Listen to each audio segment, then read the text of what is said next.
ఎలా ఉన్నారు? మరొక అంశంతో మీతో మాట్లాడాలని ఆశపడుతున్నాను. ప్రార్థన. దేవుని బిడ్డ అయిన ప్రతివానికి దేవునితో భక్తిపూర్వకంగా కొంత సమయాన్ని గడపటానికి ఒక స్థలం ఉండాలి. మరి లేకుంటే రహస్యంగా ప్రార్థనకు వీలు కాదు. మనస్సుకు తృప్తి కలిగేలా ప్రార్థించలేం. ప్రార్థనలో పరలోకపు తండ్రిని ఆరాధించడం ఒక భాగంగా ఉండాలి.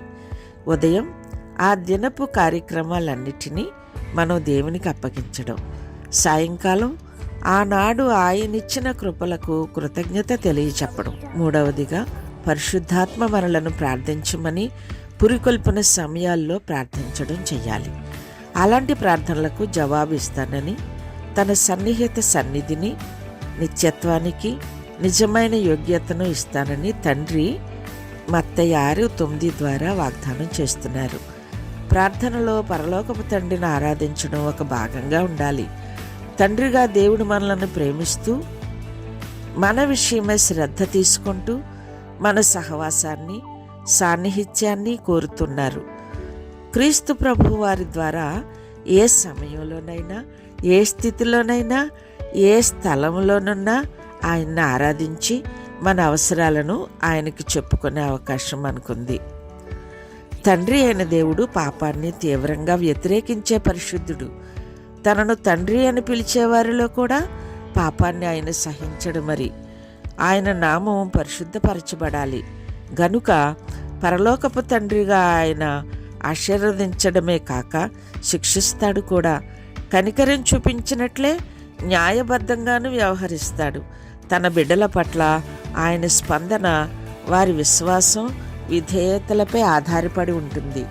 దేవుడు మాత్రమే మన భయభక్తులు, గౌరవం, మహిమ, ఘనత పొందాలి. మరి మన ప్రార్థనలో, అనుదిన ప్రవర్తనలో దేవునికి, ఆయన సంఘానికి, ఆయన సువార్తకు, ఆయన రాజ్యానికి కీర్తి కలిగేలా అధిక ప్రాధాన్యతనివ్వాలి. దేవుని నామానికి, ఆయన గుణలక్షణాలకు అపకీర్తి కలిగించే పనులు చేయడం భయంకరమైన పాపం. మరి అది ఆయనను బహిరంగంగా అవమానించినట్లు అవుతుంది కదా.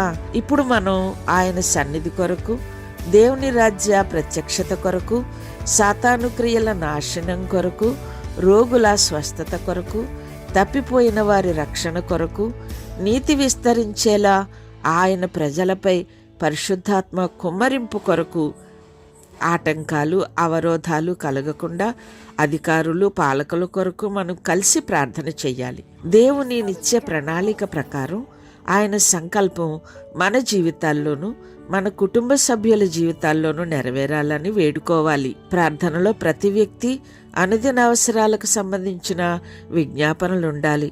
శత్రువైన సాతాను శక్తి నుండి, కుయుక్తుల నుండి విడిపించమని దేవుణ్ణి ప్రార్థించడం మర్చిపోకూడదండి.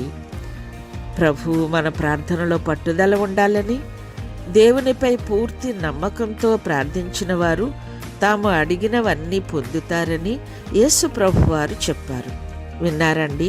ఒకసారి ఆలోచించండి. మరి మనం ప్రార్థన ఎలా చేస్తున్నాము? నిజంగా మన ప్రార్థనకి జవాబు కావాలంటే ఇందులోని విషయాలు మరీ మనం ఒకసారి విని నేర్చుకుందాం.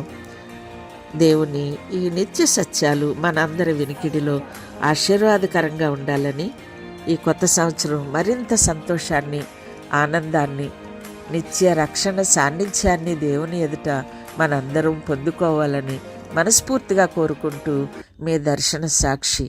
వందనాలండి.